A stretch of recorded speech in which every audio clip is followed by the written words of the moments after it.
Hello student, आप सभी कैसे हैं। उम्मीद होगा कि आप सभी अच्छे होंगे।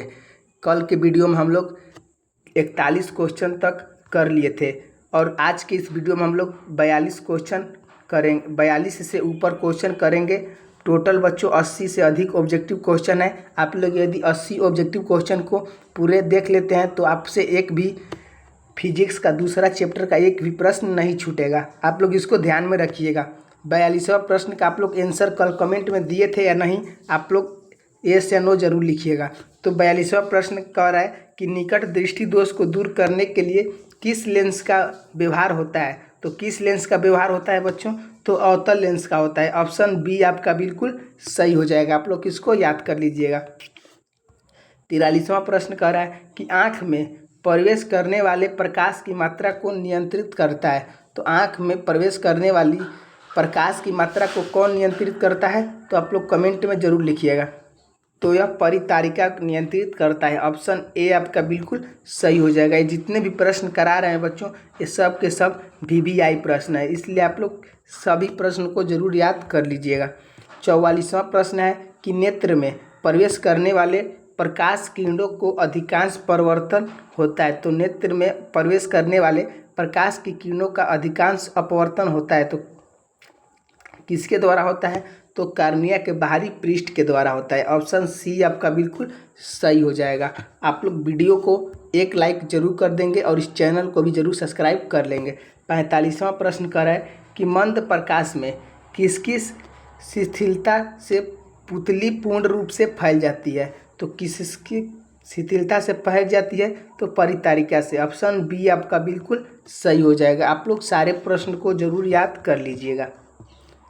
46वां प्रश्न है कि नेत्र गोलक के गोल होने पर देख पाते हैं। तो नेत्र गोलक के गोल होने पर हम क्या देख पाते हैं, तो निकट की वस्तुओं को देख पाते हैं। ऑप्शन ए आपका बिल्कुल सही हो जाएगा।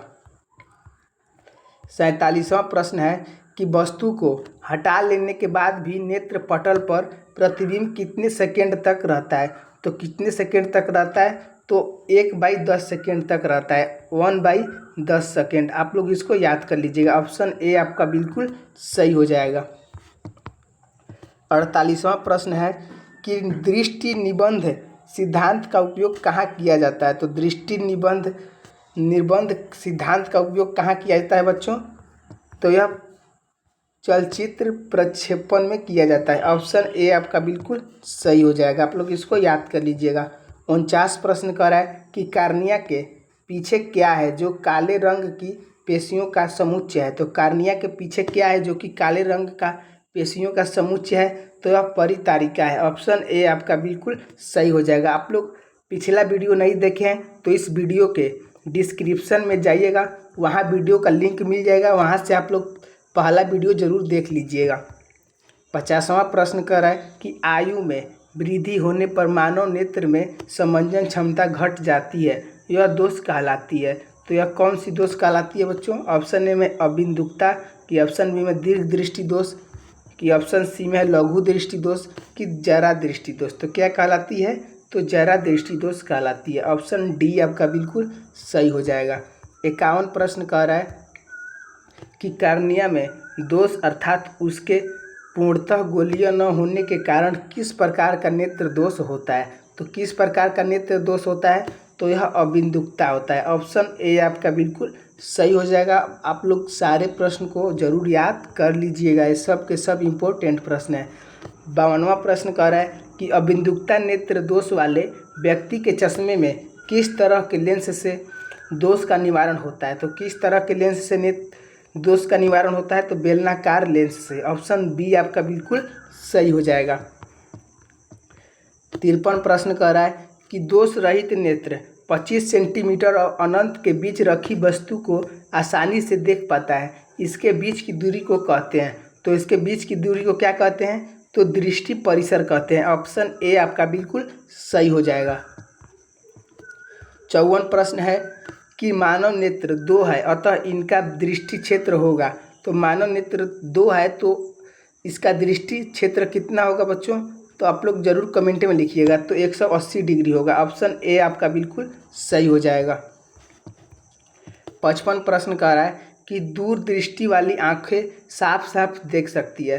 तो दूरदृष्टि वाली आंखें साफ साफ किस वस्तु को देख सकती है? तो दूर की वस्तु को देख सकती है। ऑप्शन ए आपका बिल्कुल सही हो जाएगा।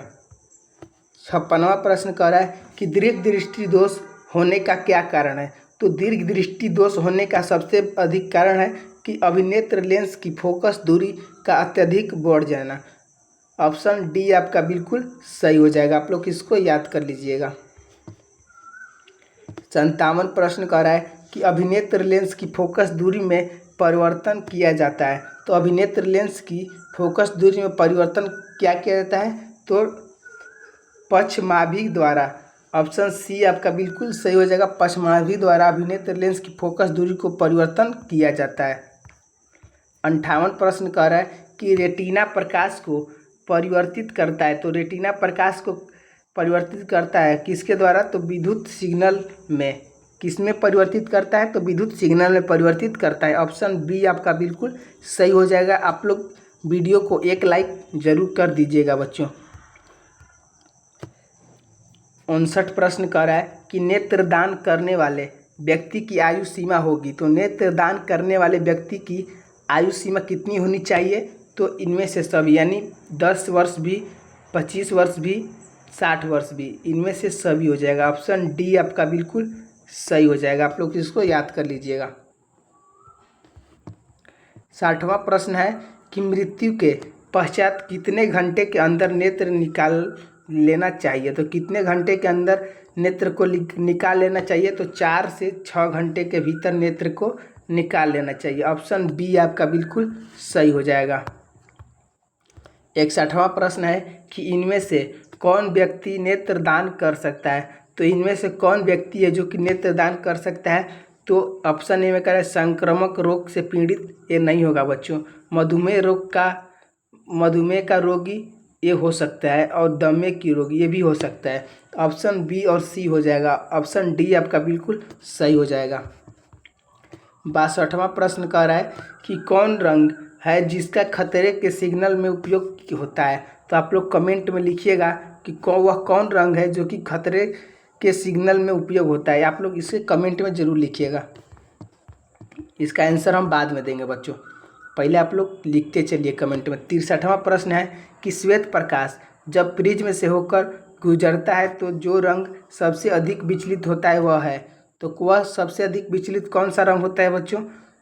तो बैगनी रंग होता है। ऑप्शन सी आपका बिल्कुल सही हो जाएगा।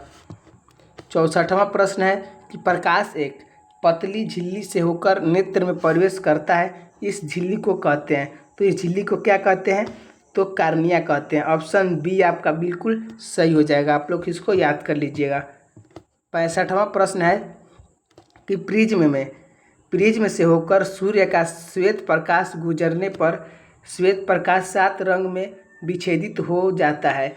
इसमें लाल रंग के प्रकाश का विचलन होगा, तो बैगनी प्रकाश से कम होगा। आप लोग इसको ऑप्शन में कह रहा है बैगनी प्रकाश से कम, कि ऑप्शन बी में हरे प्रकाश से कम, कि ऑप्शन सी में कह रहा है आसमानी से कम, कि ऑप्शन डी में सभी रंगों से कम। तो ऑप्शन डी हो जाएगा बच्चों, सभी रंगों से कम होगा। 66वां प्रश्न है कि चूजे के दृष्टिपटल में कौन सी कोशिकाएं नहीं होती है? तो चूजे के दृष्टिपटल में कौन सी कोशिकाएं नहीं होती है? तो जो शंकु कोशिकाएं होती है बच्चों वो नहीं होती है। ऑप्शन बी आपका बिल्कुल सही हो जाएगा। 67वां प्रश्न है कि सूर्योदय और सूर्यास्त के समय सूर्य का गोला दिखता है। तो सूर्योदय और सूर्यास्त के समय सूर्य का गोला कैसा दिखता है? तो चपटा दिखता है। ऑप्शन सी आपका बिल्कुल सही हो जाएगा। आप लोग इसको याद कर लीजिएगा। कितना बच्चे होगा कि गोला लगा देगा। 68वां प्रश्न है कि कांच का अपवर्तनांक किस वर्ण के लिए अधिकतम है? तो कांच का अपवर्तनांक किस वर्ण के लिए अधिकतम है? तो बच्चों बैगनी रंग के लिए अधिकतम है। ऑप्शन सी आपका बिल्कुल सही हो जाएगा। आप लोग सारे ऑब्जेक्टिव क्वेश्चन को अगर याद कर लेते हैं तो आपसे एक भी ऑब्जेक्टिव क्वेश्चन नहीं छूटेगा। 69 प्रश्न है कि लाल गुलाब को हरे प्रकाश में देखा जाए तो यह कैसा प्रतीक होगा? तो यह कैसा प्रतीत होगा बच्चों? तो काला प्रतीत होगा। आप लोग इसको याद कर लीजिएगा। ऑप्शन सी आपका बिल्कुल सही हो जाएगा। 70वां प्रश्न है कि प्रकाश का प्राथमिक वर्ण कौन है। तो प्रकाश का प्राथमिक वर्ण कौन होता है? तो ऑप्शन ए में लाल, कि ऑप्शन बी में नीला, कि ऑप्शन सी में हरा, कि ऑप्शन डी में तीनों। तो तीनों हो जाएगा, ऑप्शन डी आपका बिल्कुल सही हो जाएगा। 71वां प्रश्न है कि पेशियों के शिथिल होने पर अभिनेत्र लेंस की फोकस दूरी लगभग होती है। तो लगभग कितना होती है? तो 2.5 सेंटीमीटर होती है। ऑप्शन बी आपका बिल्कुल सही हो जाएगा। 72वां प्रश्न है कि अति सूक्ष्म कण किस तरह के प्रकाश को प्रकीर्णित करते हैं। तो अति सूक्ष्म कण किस प्रकार के प्रकाश को करते हैं? तो नीले रंग के प्रकाश को। ऑप्शन सी आपका बिल्कुल सही हो जाएगा। 73वां प्रश्न है कि किसी प्रिज्म से होकर गुजरने वाली प्रकाश के लिए अपवर्तन कोण आई और अपवर्तन कोण आर कोण, तो निर्गत कोण का मान क्या होगा? तो क्या होगा निर्गत कोण का मान? तो एल एंगल आई के बराबर होगा। ऑप्शन डी आपका बिल्कुल सही हो जाएगा, यानी आपतन कोण से के बराबर होगा।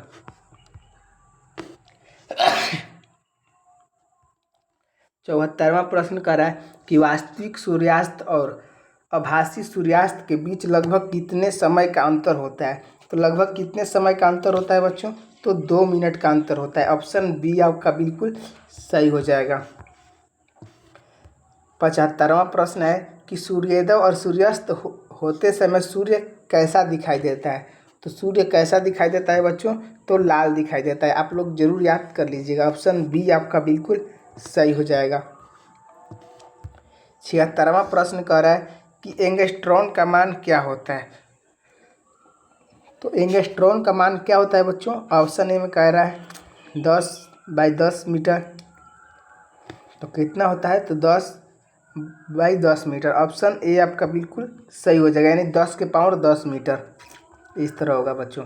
आप लोग इसको याद कर लीजिएगा। आज के लिए इतना ही रहने देते हैं, मिलता है नेक्स्ट वीडियो में अगले चैप्टर का ऑब्जेक्टिव और सब्जेक्टिव क्वेश्चन लेकर। आप लोग वीडियो को एक लाइक जरूर कर दीजिएगा और इस चैनल पर नए होंगे तो इस चैनल को जरूर सब्सक्राइब कर लीजिएगा। धन्यवाद।